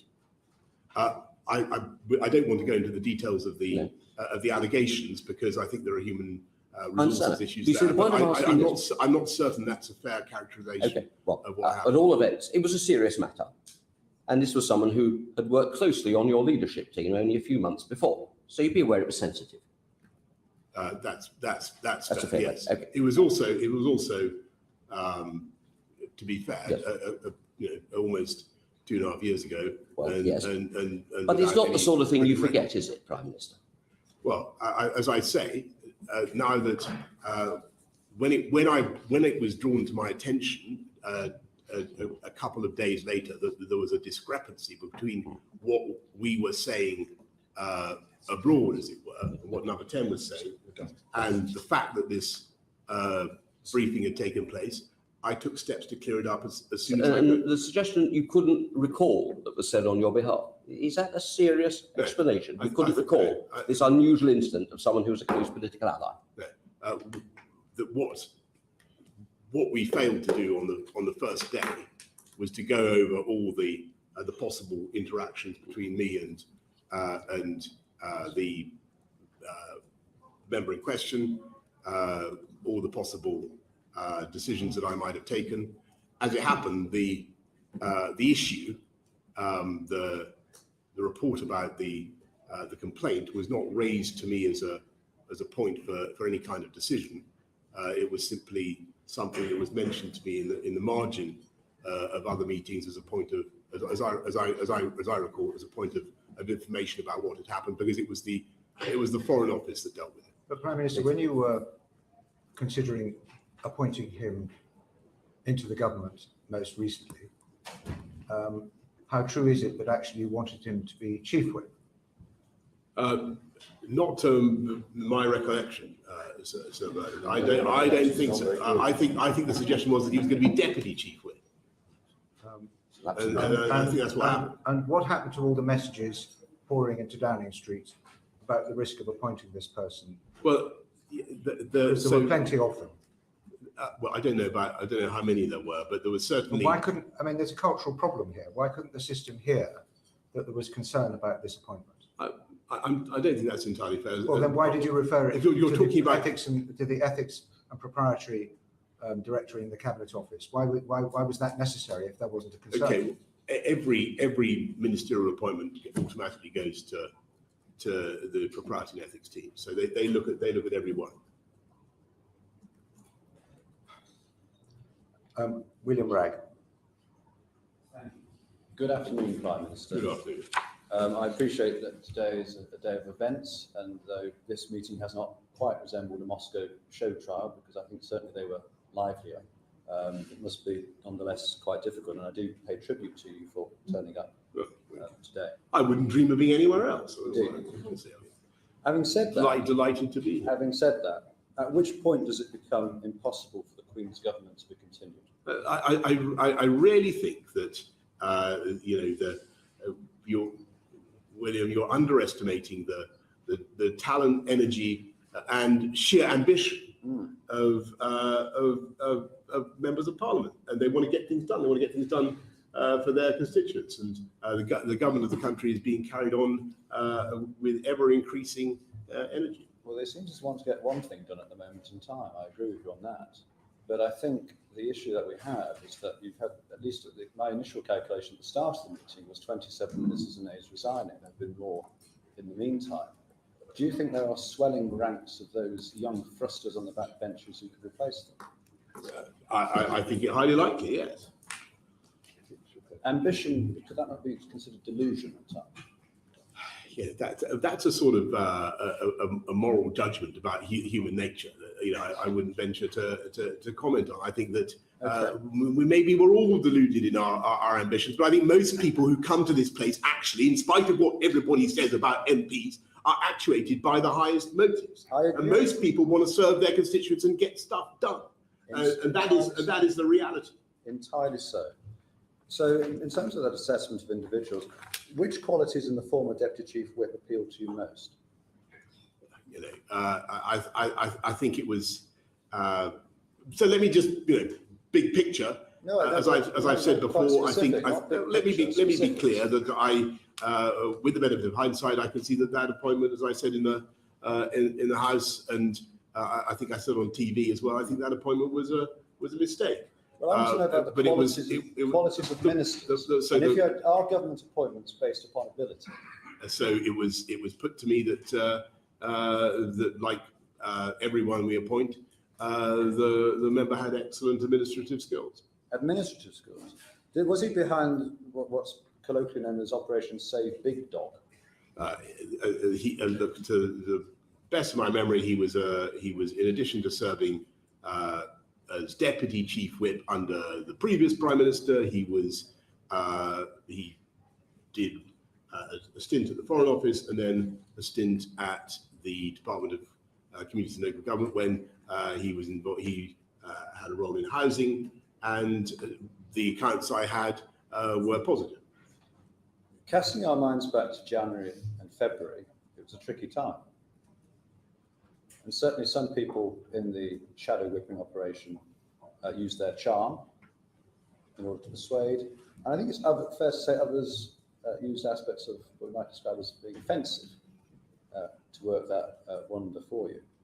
So why was Mr. Pincher the first to be invited into Downing Street on the day of the reshuffle when the most senior job available was as Chief Whip? Ordinarily, it would be awarded to the person. Okay, I got it. That's you're going back to Bernard's point. I think that's a red herring. Did any colleagues come to you on that day and express concerns about that appointment or potential appointment? Not to me, but concerns. What happened was that concerns were expressed actually after I had made the appointment. Why was he in there for 4 hours though before the appointment was made? For that reason, I made the appointment. And then when they got on with making other appointments, but there was a problem that needed to be resolved. What was that problem? I think that I probably ought to, given that this member is. No, they're investigating him, Prime Minister. They're not investigating you. Yeah, so but I don't want to offer any more commentary that might not be. I'm sorry, they're asking. Might or might not be correct about it. Well, come on. It's asking a straightforward question, Prime Minister. About your judgment and how you approach appointing ministers. Yes. So let me be clear. I made the appointment. There was then I then got on with making other appointments. There was then a delay while the matter was cleared up in announcing the appointment. I was told that it had been cleared up, and we got on with it. What needed to be cleared up? it was a matter concerning another colleague that I really don't want to. It would not be right for me to go into. No, it wouldn't be right, because what happened to that colleague wasn't right at all, was it?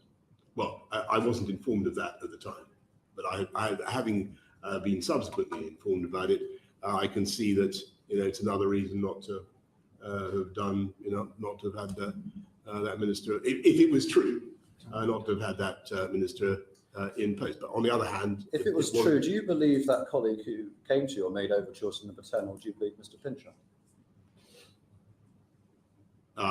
Look, I think that these things have to be examined. I'm not going to make a comment about that. I think what happened was that my team interviewed both people and resolved the matter, and that's why we proceeded as we did. Are you familiar with the Lassalle's principles? I knew you were going to ask this, and I sorry, can't. Mr. Ragg, I before can't. you move on. I know this is about Tommy. Did you watch the crowd? Yes. Yeah. Go on, remind me. So if you were to go to Her Majesty and request, as it is a request, not to advise, but request a dissolution of Parliament, could you give me 2 conditions under which Her Majesty would be justified in declining your request? I can look. You're asking about something that is not going to happen unless everybody's so crazy as to try and have a new. We are going to get on. No, there is no. I don't think the people of this country want to have an election, and I certainly don't. Excuse me, Prime Minister, you said it's not going to happen unless. Well, I think that the history teaches us that the best way to have a period of stability and government and not to have early elections is to allow people with mandates to get on. Unless what? Unless what? That's what I'm saying. So the history teaches. You said unless what? So unless people ignore that very good principle that history teaches us that the best way to avoid pointless political disturbance is to allow the government that has a mandate to get on and deliver its mandate. Unless what? That is what we're going to do. So I think what you're alluding to is... Sorry, Mr. Ragg, just a minute. The Prime Minister unless people forget that. What does that mean? That means that on the whole, I think that it's a good thing if governments which have a substantial mandate from the electorate and are doing an enormous amount of stuff, and when that country is facing a lot of pressure, particularly economic pressure, when there are serious international issues at stake, I think on the whole it is sensible not to get bogged down in discussion about electoral politics, but to allow the government of the country to continue. Can I just remind you that when the Prime Minister Major seemed to be threatening a general election because he was having trouble with the Maastricht Bill, it did his no reputation any good at all. Well, it's exactly the point I made. There would never have been a general election. Can I thank you for that excellent historical lesson? And it's exactly the point I'm trying to make. Well, I don't know why you said unless. Mr. Ragg. Thank you, Sir Bernard. And so, if one of the conditions of the Lassalle's principles is that the sovereign could rely on finding another Prime Minister who could govern for a reasonable period with a working majority of the House of Commons, you'd accept that principle? I think all this is. I want to agree passionately and strongly with what Sir Bernard has said. If you go back to Prime Minister, the 90s, that you don't solve problems by threatening to call elections. You've got to get on with what you're elected to do, and that's what the government is. That's what the government is doing. So I'm taking it that you accept the Lassalle's principles. They sound, insofar as they're designed to prevent pointless wildcat elections, they sound sensible to me. Thank you, Sir Bernard. Mr. Brand. Thank you, Sir Bernard. Welcome, Prime Minister. Have you been told of any other allegations similar to the conduct of Mr. Pincher about any other ministers in your time as Prime Minister? I'm going to have to tell you, Chris, that it is all too possible that people have said things to me about any number of people, Have you had including any- possibly people around this horseshoe.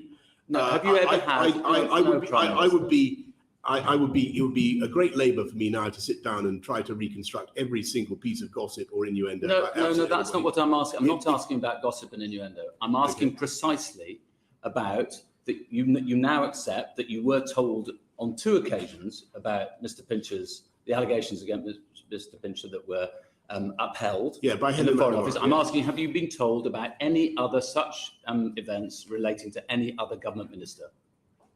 Formally. Look, I'd have to get back to you. I mean, I would not want to. It seems extraordinary that you wouldn't know whether there are allegations outstanding against your government ministers of sexual impropriety, such that they might constitute potentially criminal offences apart from anything else. Look, there's nothing that springs to mind. Okay. But you know, all right. I'm gonna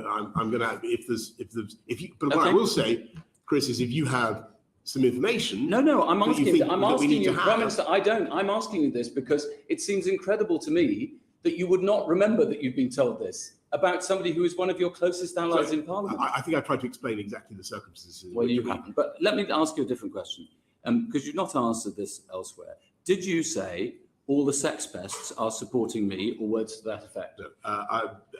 People attribute all sorts of things to me. I don't remember saying those words, but people ascribe all sorts of things to me. That sounds like a yes to me. Okay. Did you say he's a bit handsy? It's not a word I use, actually. So that's a definite no. I would not have used that word, but you know. It's a definite no, is it? Look, I'm saying people maybe hear me say all sorts of things. It's not handsy, as it happens, is not a word I use, but. All right. Did you say pincher by name, pincher by nature? I'm not going to get into some trivializing discussion of what I may or may not have said. This is a serious matter. Yes. The member is now being has had I believe he's had a complaint made against him, and that is where I propose to leave it. No, but the point is, the members had a complaint made against him. If you just let me for a moment, the point is that the allegation is that you have trivialized this issue. You've not even remembered it, perhaps because he's a useful ally to you. And the point is that then you appointed somebody who you believed to be a sex pest in a position of power and authority over other people in Parliament. So that's not right, because under any view, the issue at the Foreign Office was. Although it was upheld, it was resolved in a way that was satisfactory. It was upheld. It was resolved in a way that was satisfactory to all parties. And there are issues that I can't be confident that it was a sexual. There was sexual implications. Well, Sir Malcolm, Mr. McDonald Lord McDonald, makes it very clear that it was very similar to the allegations of what happened in the trouble is, But let me ask you this if I may say so, that I was given on the occasions when it was mentioned to me, I was given very brief, a very sketchy account, and I really think that you need. It just seems incredible that you wouldn't think that was a matter worth investigating or talking. Can I ask you? Was Neil Parish right? It was investigated, and it was investigated. And it was upheld. Was Neil Parish right to resign from Parliament? Well, I think that the problem he had was that he was. Was he right to resign? It was his decision. Was he right to resign? I think that he was doing something that is not normal or tolerated in most workplaces. So should Chris Pincher resign from Parliament? Well, you ask about my relationship with him. I took the whip away from him. Should he resign from Parliament? That's a matter for him. So you think he should stay? Well, that's a matter for him. But I took he no longer sits as a Conservative. All right. MP. Was it right for Sarah Dines to ask the man who was groped in the Carlton Club whether he was gay, and to say that it was problematic that he was? You're asking me about what other members are alleged to have said. I can't be No, certain. no, That's there are what he 5 other, including people in this room, there are 5 other MPs who witnessed it. It's not in any doubt, and I don't think she has denied it. Was it right? said. Or is it not victim shaming? Let me put it this way. I think that what happened was extremely serious, and as soon as I knew that a complaint had been made, and I talked to a witness, and I removed the whip. Have you talked to Sarah Dines about it? I haven't talked to her about that, but I removed the whip immediately. Do you not understand why this is problematic? Because it means that being gay, for some reason or other, makes you sort of asking for it. Chris, look, I see why you're putting it like that. I don't know whether I very much doubt that Sarah meant it to be. You said interpreted that way. You said yesterday about Chris Pincher, if I had my time again, this is a bit of Captain Hindsight, if you don't mind me saying, but if I had my time again, you know who he is. Yeah. Yeah, it's you. If I had my time again, I would think back on it and recognise he wasn't going to learn any lessons and he wasn't going to change. But that's true about you, isn't it? You're not going to learn any lessons and you're not going to change. You're not capable of changing. We'll be doing this again, time and time again, if you stay in post, won't you? Well, coming to this committee, I will. And yes, I will. You know, I hope very much to be. Come on. You know what to he's be asking, invited. Prime Minister. He's not asking that question. Well, I don't know quite well. I mean, You know exactly what I'm asking. You don't. This is all about you in the end. The reason these things happen is because of you. He took liberties because he knows that you take liberties and get away with it, and allow other people to get away with taking liberties. That's why I'm not quite sure what you're driving at there.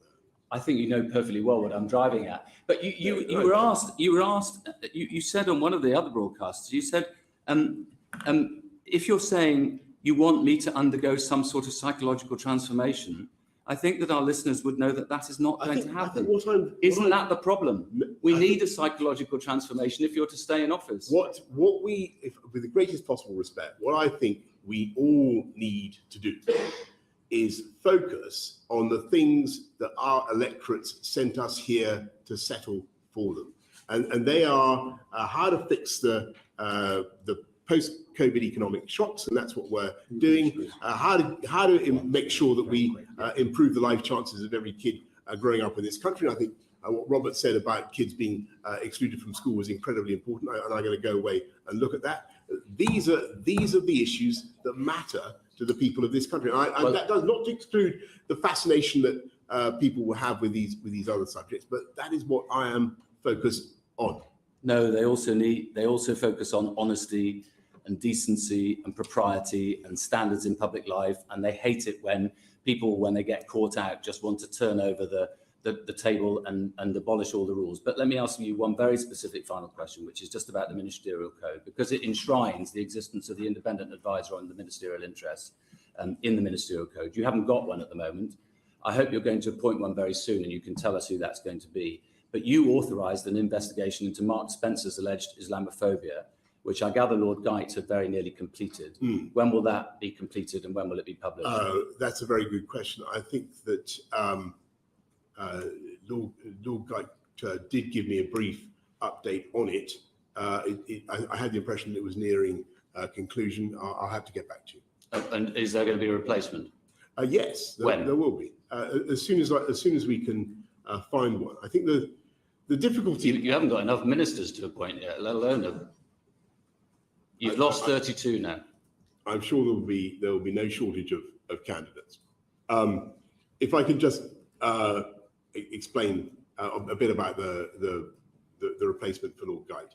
I do think there is an issue, and I think that we need to think about it collectively, which is what happens when we appoint these people. I think that they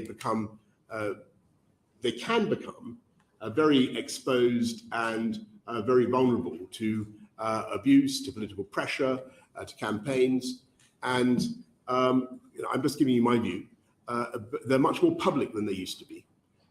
So Christopher, I think, did an outstanding job, but he was facing a lot of public pressure. He resigned because he thought you'd lied to him.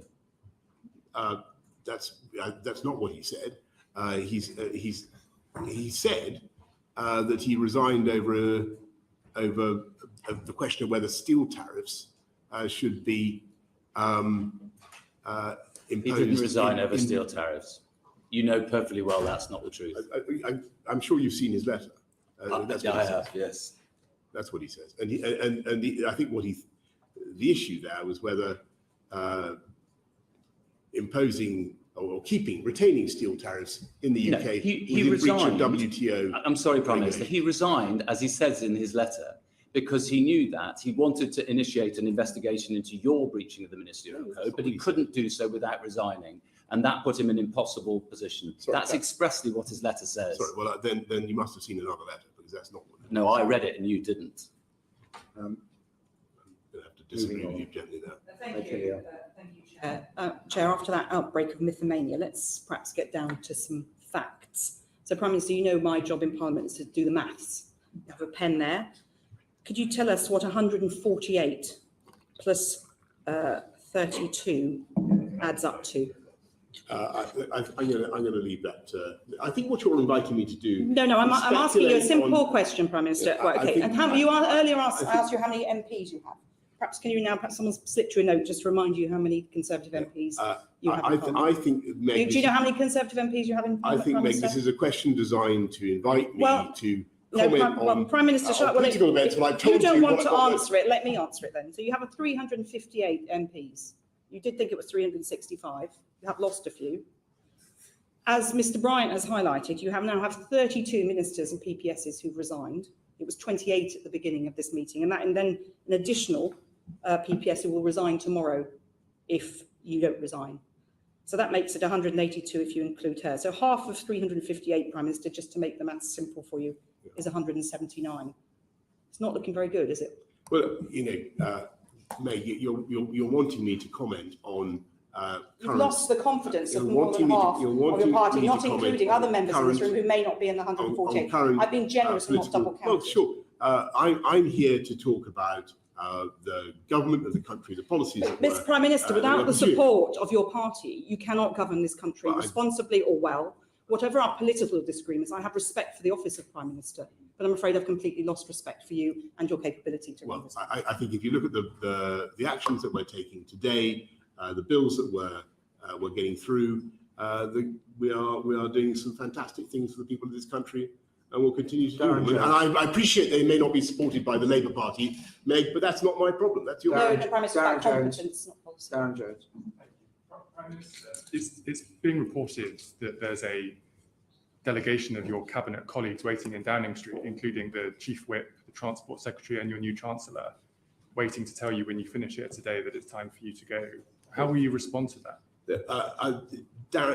Darren, you're asking me to comment on this conversation will happen in a few minutes, Prime Minister. So you say, but if you want to ask about what we're doing to help people with the cost of living, if you want to ask about what we're doing to build more clean, green energy supply, which this committee has taken an interest in. That's going to be your answer to the cabinet colleagues in Downing Street. Then I'm very happy to talk to you about it, but I'm not going to give a running commentary on political events. We're going to get on with the government of the country.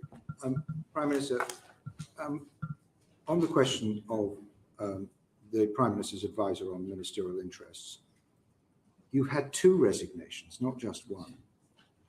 Why did Sir Alex Allen resign? Well, Sir Alex, as I think been pretty well documented, I thank him too, was asked to investigate allegations of bullying against the Home Secretary.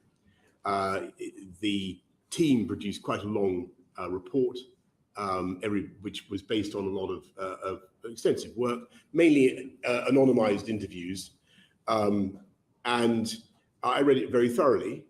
And the trouble I found with it was that nothing that the Home Secretary had actually said seemed to me to breach the threshold necessary to trigger her resignation. Although you might argue that she should have spoken in a different way from time to time. It didn't seem to me that the allegations wholly stacked up, and I thought that it didn't trigger a resignation. Sir Alex. That wasn't the reason that Yes, you, that I'm he coming to resigned. the reason. The reason he resigned is because you wouldn't even accept his report. Well, no. Well, let me say what happened. So Sir Alex took a view that it wasn't that. I read the report and I read the whole thing. He didn't actually write it, but he simply read it and drew some conclusions. I read all the interrogations that had taken place, and it didn't seem to me that, although she might have spoken differently from time to time, it didn't seem to me that she deserved to be fired on the basis of what I read. I read the whole thing. So I made this point. Now, the difficulty was that Sir Alex thought that the ministerial code had been breached, even if in a minor way, and that any breach of the ministerial code necessarily meant a resignation. That view has subsequently been modified by the Committee on Standards in Public Life, who have said that the ministerial that there can be gradations of sanctions for breaches of the ministerial code. So what you should have done is accepted Sir Alex Allen's report. He would not have resigned. Well, it would still be in your gift not to demand the Home Secretary's resignation. No, but it wasn't. And the system would have been changed retrospectively as it has done. But you wouldn't even accept his report. No, Savannah, as I remember, the problem was that in order to, I would have had to accept the Home Secretary's resignation. That was the problem, and that didn't seem to me to, although that didn't seem to me to be a necessary outcome. I mean, supposing you continue in office, what are the lessons you learn from the appointment of Chris Pincher? I think the most important lesson is, first of all, don't be less optimistic about people's ability to learn and perhaps take a bit more interest in it, because it's extraordinary how many things. And then secondly, and Prime Minister, perhaps you should just take a bit more interest. Secondly, when something like this happens, make sure that we do a full timetable of exactly what happened and when it happened, so that when people go out to brief, they've got all the facts at their fingertips. But it's not a comms failure, this, Prime Minister. It's a proprietary and ethics failure. Isn't the real lesson that if we promote people with the wrong behaviour and attitudes in this place, it will give permission for people to behave in that way, which is why we've got a culture problem in this place. I think I'd have to put. I think that you're onto. I think what you're saying is very important. And I've given this a lot of thought, and I do think there is a problem with alcohol, and I've always resisted this conclusion in the past, but it sort of feels to me that some people simply can't take their drink, and we need to think about how we work that in Parliament. Now, this particular event took place in Parliament. But there is also an issue about standards of behaviour, so I additionally accept that I should have been more stringent in my approach, and as I've said earlier, I regret that. But don't we also need to learn? I take it that Chris Pincher is a friend of yours, and that would be perfectly respectable, that we've let him down because we didn't give him the help he needed. I think that's a very fair point. What system is there in this place to support people in that position? What do you have in place as a leader of a political party to help people who have behavioural or drink problems? Well, I think that we all have a duty as colleagues to look after each other and to try to help people, and that's actually one of the functions of the Whip's office. Well, I mean, unfortunately, Whips have other duties, and they rather conflict with their duty of care. And there needs to be something else to support people who need help, who don't feel that they're giving ammunition to the people who control their careers. So that doesn't work, does it? We've now got another Whip appointed to do the duty of care work. I mean, that's not going to work, is it? Bernard, what are you proposing? Well, I'm not going to make policy on the hoof here, but what you've got in place as leader of your party is not working. Would you accept that? No, I think there are issues about standards of behaviour, and I think I reluctantly come to the conclusion that there is an issue with alcohol. Well, I mean, you're the last person in the room to accept that there's a problem. Why do you think integrity in public life has become such an issue under your premiership? Well, I think actually the reality is that I think that people are very, very keen to try to get me off the subjects I want to talk about, and to try to focus on me. So it's all about you. No, I don't want to talk about it. I want to talk. I've been trying very hard throughout this session to talk about the things that I care about. Now, how much consideration are you giving to the prospect of your resignation? I'm happy to tell you that I'm getting on with the job that I was elected to do, and that is what I'm going to do. So all these problems are basically somebody else's fault? No, I think that I think it was so who is one of these people who's left. Who is responsible? Who should be held accountable? I am responsible, but I'm also responsible, Bernard, for delivering a huge manifesto commitments that we made in 2019, many of which are now coming through. Hugh asked about what are we doing to make sure that we're taxing electric vehicles properly. There is a colossal body of work that we're engaged on right now. We are uniting and levelling up across the country. We have the biggest program of infrastructure investment that we've had for 100 years. And I'm going to get on with delivering on the program that we set out and on the priorities of the people of this country. Important. And I know that there will be plenty of people who, for whatever motive, want to try to throw me off course by turning it into a story about something entirely different. And I think that it would be a fine thing if we focused on the arguments between us that are about policy and about the agenda and what we actually love doing, which is working hard for our constituents and trying to make their lives better. Let's talk. I mean, we've had some interesting exchanges about how to control inflation or motor vehicles. Those are the things that people are interested in, and that's what I'm focused on. Caroline notes. Bullying and sexual harassment are about a culture of power. Have you just sat there and told us that alcohol is an excuse? Not at all.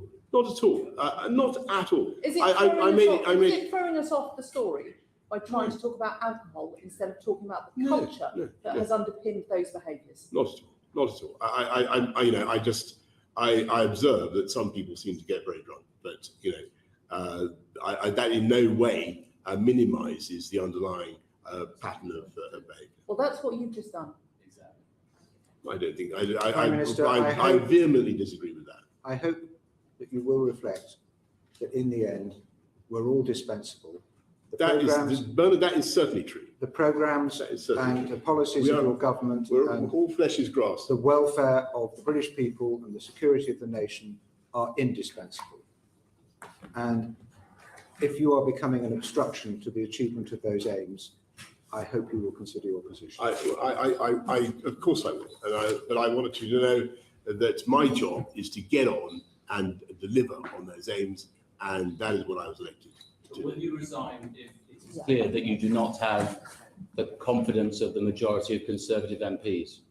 You're asking me, I love this committee, but you're asking me again to offer commentary today on political events when I'm here to talk about I wish you to policy. be clear about one thing, that if you have lost the confidence of your MPs, you will not seek a dissolution.